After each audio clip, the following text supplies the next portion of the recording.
What's going on, everybody? It's your boy Rick One Ball coming at you again with yet another classic. If you don't know what I'm doing, I'm making sure I cover each and every NBA game to provide you with up-to-date sports analysis as well as my opinion on these games. Let's get into the game. The Cleveland Cavaliers versus the Boston Celtics, and Darius Garland's return since being injured 12 minutes into the season.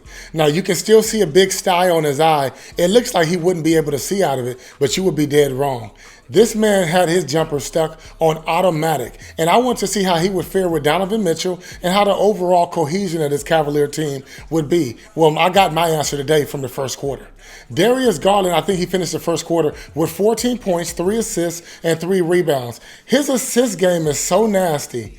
I would like to see a little bit more decisiveness from Jared Allen, because each time that Darius was getting him the ball in deep, he was getting the ball stripped from him, getting blocked and everything of that nature. And I need him to be a little bit more decisive with that basketball to help out your point guard and make some plays. The Cavaliers had their crowd into it, and it looked like they were going to bust this game open in the first half. But Jaylen Brown kept the Celtics in the game. He was hit as a one-man wrecking crew, hitting three-pointers, driving to the basket. He pretty much was leading the fast break, getting and ones. And I know that Jason Tatum is the best player on this Celtics team, but he did not get enough touches early on. And he's the type of player where if you don't get him involved early on, he's just going to look like he's struggling throughout the game. But he will come alive late, but the Celtics need to check that. Get that man some touches early on. Get him in the flow of that offense. Despite that going on, the Celtics only was losing at halftime by 6 points. The Cavaliers would come out and break it open in the third quarter with a 33-point quarter. Darius Garland, like I said, he had the jumper on automatic. I think he finished the night with almost 8 assists. Donovan Mitchell, that three-pointer is a thing of beauty. The crossover. Like I said, Karis LeVert, he had 15 points on the night. It looked like a beautiful, beautiful opera or a nutcracker the way they were playing. But the Celtics will stay in the game. And big credit to Al Horford. Al Horford is one of those type of players where he gets his full value by being a Boston Celtic. When he went to the Philadelphia 76ers, he was struggling. It looked like he was a little bit washed up. It looked like that was going to be the end for Al Horford. But once the Celtics brought him back, Al Horford had a great season last year.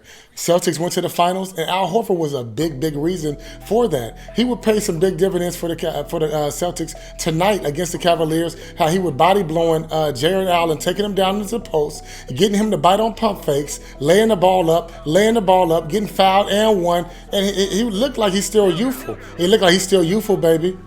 Come prop up with me this season on Thrive Fantasy. This is where I do all of my betting, y'all. See, with Thrive, you can cut out all the endless hours of research and focus on the top-tier athletes that has the most impact on the game.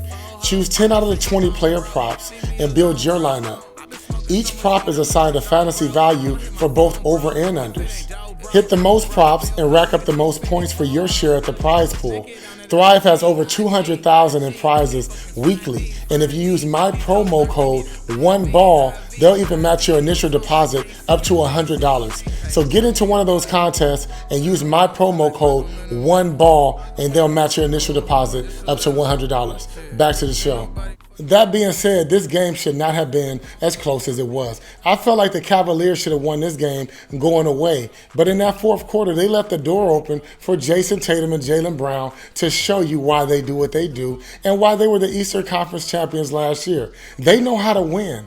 Jason Tatum was making some impossible shots, and his defense was stifling all the way down to that blocked shot to send the game into overtime on Donovan Mitchell. Now, in the overtime session, it was just too much Cavaliers, and the Celtics got a spread offense, which means whoever, has the best opportunity, they're going to shoot the ball. Well, that came to Marcus Smart, and I feel like he ultimately shot the Celtics in the foot. He drove to the basket with like under a minute remaining. He felt like he was bumped, and he kind of threw up a careless opportunity up there. The referee did not bail him out with a call, and the Celtics lost this game. The Cavaliers is going to show everybody why they're pretty much the team to beat in the East. You can't count on the Philadelphia 76ers, yet you really can't count on the Brooklyn Nets. So I really think that, like what I seen tonight from the Cavaliers is going to be really promising. They won 6 straight games now.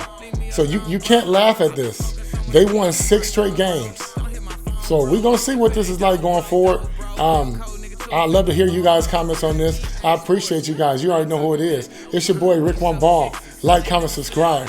Woo! Pass me a nap if you need to plug. You niggas capping every 24. Nigga, I'm just letting them know. This is off my dome, every single flow. Bill code 250. They say I'm on, bro. Leave me alone, bro. I've been smoking so much weed, I'm